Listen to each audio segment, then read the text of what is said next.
Utie oha extra ponkno. Needs FM. That there's been a little too much, should I call it, too much effort to use sloganeering. Slogan, too much. Too much sloganeering.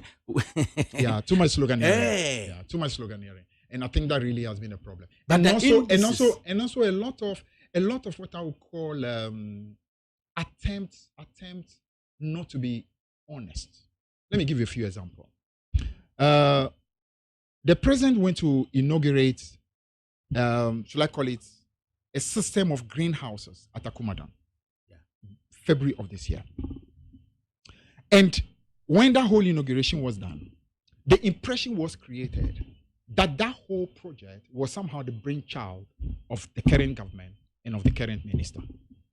That is the attempt for deception. Complete deception. I left the Ministry of Agric January 2016.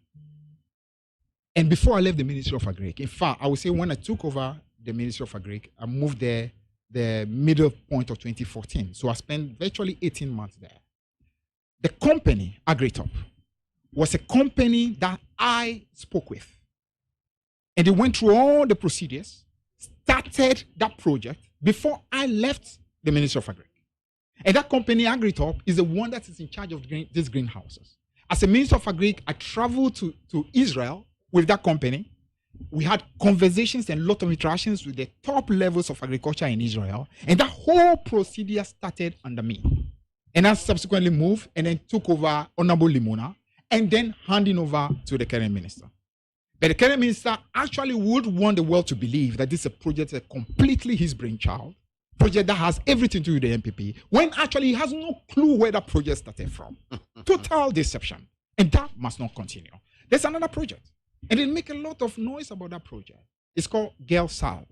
GILSAL. Now, this process actually is a process where we are trying to get Bank of Ghana to find ways in which agricultural lending can be accelerated to support the sector. Because the problem of agriculture largely has been that it's too much risk. So banks are not really willing to put their money because they are too scared. So even Agri Development Bank had been scared of the primary agriculture. So they prefer to take care of the part where the risk is low. As Agric Minister in 2014, and remember 2014, we had a lot of problem with what you call external shock that affected the city. And at that time, President Mahama had come to make a number of products. They said we would try hard to produce a lot of them in Ghana, increase the domestic production. So he mentioned, for example, rice, he mentioned poultry, and a number of them. Now, as a result of that conversation, I approached the Bank of Ghana governor. At the time, it was Governor Wampa. And we started the conversation as to how Bank of Ghana can set up a system that would support agricultural lending in Ghana.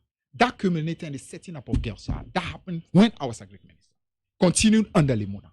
Somehow our friend Dr. Akoto takes over and create the impression that this is his brainchild. And they talk about it.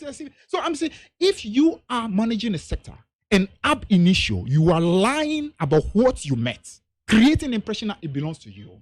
It means that all the sloganeering you are doing is also filled with a lot of deception. Could it be inaccurate reportage? No, it's not inaccurate reportage. No, it's not. A blatant lie. Oh, no, it's not. It's not inaccurate. I mean, come on, how could that be inaccurate?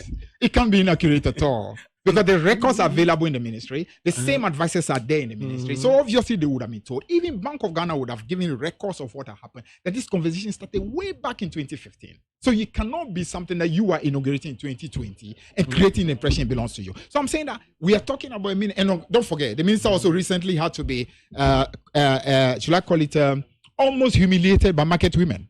When he came out to talk about the price of plantain, and market women, Abublushi and Malata and the rest had to give the minister a lecture. The minister, stop what you are saying. We know what is happening. We know what the real prices are. So you can see clearly that there's not a lot of deep honesty here. Right.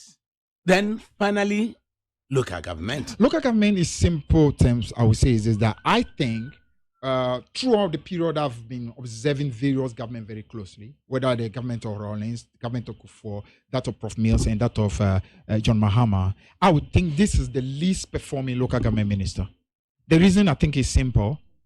A lot of the things that really have been promised have been in a way in which the capacity of the various assemblies, whether at the district level, have been reduced. Because if you are the district assembly level and monies that are supposed to come to you, those monies are being capped. Cap means the monies are being taken by the national level because the government claim that it's new. Because in the past, what happened is that the monies are made available to you.